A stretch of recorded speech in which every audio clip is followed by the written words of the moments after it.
kind of been doing something about doors. Doors represent a lot of like opportunities in our life, and we also can have doors that are shut, preventing us from having opportunities. And so that's kind of what I want to talk about today, is like locked doors, or examples in our life where you want to do something and you can't. And so I'm going to tell you a funny story. The other day, I was going into this big building, and it had 3 sets of doors. All right? So it had a door on the left, 2 doors on the left, 2 doors in the middle, and 2 doors on the right. And as I started to walk up to these doors, I'm like, dang, which door should I walk through? Like, I hope they're all unlocked. I was like, whatever, I'm just going to walk to the right, because it's the closest ones I went to. And so I went to walk up to the door, and I grabbed the handle, and I was like, oh, man, it's locked, crap. So I grabbed the one beside it, and I'm like, oh, dang it. Because there's people on the inside staring at you when this happens. Like, I feel like this happens all day, and the lady at the desk just busts out laughing every time it happens, and I'm like, really? I'm like, dang. All right. So I started to walk to the middle door. And I'm like, all right, it's the middle of the building. This one's got to be open, right? And so, like, I went to grab the handle, and I was like, pause for a second, and I'm like, ooh, all right, it's open. So I walked into the building. And has anybody ever done that before? Has anybody ever been embarrassed like that? Like, been rejected by a door? Yeah? Does that ever happen? All right, cool. I'm not the only one. Other things, yes. I was kind of getting worried there, though. So I felt like that was kind of applicable. There you go. Thank you. See, I'm from Mississippi. Like, these words just don't come out. And so I felt like that applied to our life. See, I'll simplify it. Simple word. I feel like that applied to our life because a lot of times we go to do something and we feel rejected by something that's very simple. Like a simple thing that we should have been able to do, we feel rejected by it. And so when I was thinking about this, when I was like preparing for this Devo, this TV show came on about coaching bad. Have you ever seen that TV show? Coaching bad? Yeah, Coaching Bad. It's about a show with Ray Lewis, the football player. Yeah. And he takes these coaches that have these temper and anger and attitude problems. And they're horrible coaches.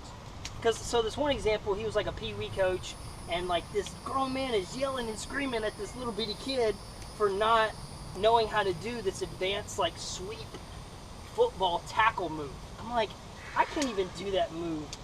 You expect a little kid to learn that? And so Ray in the show was telling this coach, he's like, you don't understand. The kid at this level needs to have basic, fundamental football skills. You don't need to teach him a sweet double tuck, go tackle move when he needs to learn just something simple and basic like blocking, right? And so the coach was having all these anger issues because the kid wouldn't figure it out. And I started to think about that. I'm like, that's just like the door that I faced that I couldn't walk through. Because a lot of times when we face something that we can't get, when we face something that just doesn't seem to work, we get mad, we get angry. We're like, man, why isn't this happening? Like, why isn't this working like I thought it should? And we forget that everything has a season. Like, everything has a time in our life for us to progress through. So, like, a kid can't learn something advanced when he hasn't learned the basic things. Like, y'all ever heard that expression, like a kid can't walk until he learns how to crawl type of mindset? Well, believe it or not, we're faced with the same thing.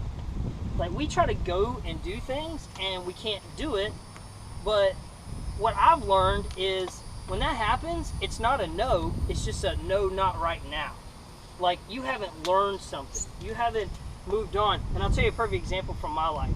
I remember, like, back in the days, like, when I used to go out and stay out late at night and drink and hang out with my friends, that my career suffered.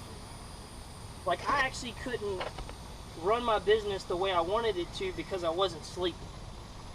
That makes sense, right? Like, of course my business isn't going to grow because I'm not taking the adequate rest. So my mind's not sharp enough to grow my business and for me to excel in the ways I want to do. So guess what happened? My business never grew. I'm like, why am I investing all this time? Why am I trying to open this door? Why am I trying to walk through this? And nothing's happening. Well, because I didn't learn a lesson that I needed to learn. It wasn't my time to walk through that because I hadn't learned this lesson in this season.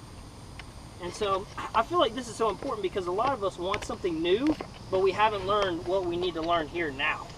Like, we haven't learned the life lessons that God wants us to learn, but we're so excited to walk through the door. Like, here's what we keep doing. We keep trying to walk up to a door and open it, and I'm like, dang, why isn't this door opening? Like, God, I don't understand. Like, I want to go here. I want to do this, but this opportunity is not presenting itself. And God's like, well, if you look where you're at, you haven't learned what you need to know to walk through that door, to go into that opportunity. But we forget that. And God even reminds us. Ecclesiastes 3:1 says there's a time and a season for everything on this earth, under the heaven. There's a time and a season. And he even says there's a perfect time and season for this. That means that we haven't met our perfect time when we can advance. And we've all faced this. Like you could be something that here right now, facing something that you want to do but you can't, and all that means is it's not your time. And there's a famous quote that you'll hear pastors and all kinds of motivational speakers say, and it says, a good thing at the wrong time is a bad thing. You hear it. It's true. It's about your season. It's about what you're in. So instead of focusing, so here's what I want y'all to take away from this. If you haven't been listening, listen now. If you can't take your next step, you need to look at where you're at and say, what can I do right here, right now to grow? What can I do right here, right now that will prepare myself for where I want to be in the future? Because there's always something you could learn. So you're in a season, this is a time in your life right now for all of us. Everybody's somewhere. Right now you're at volleyball, and you should be learning how to get better. But you're all somewhere where you need to advance. So what I want you to think about is where you're at right now in your life. Whatever you want to focus on, whether you want to be in a relationship, there's things about relationships you could be learning now. So don't focus on getting the girlfriend or the boyfriend. Focus on what you could learn now to prepare for that relationship. Or if you want to be advanced in your career, well, maybe the reason you're not at the job that you want is because you haven't learned and you're not willing to study and you're not willing to advance yourself now to prepare you for that. So that's what I wanted y'all to think about, is what can you be doing now?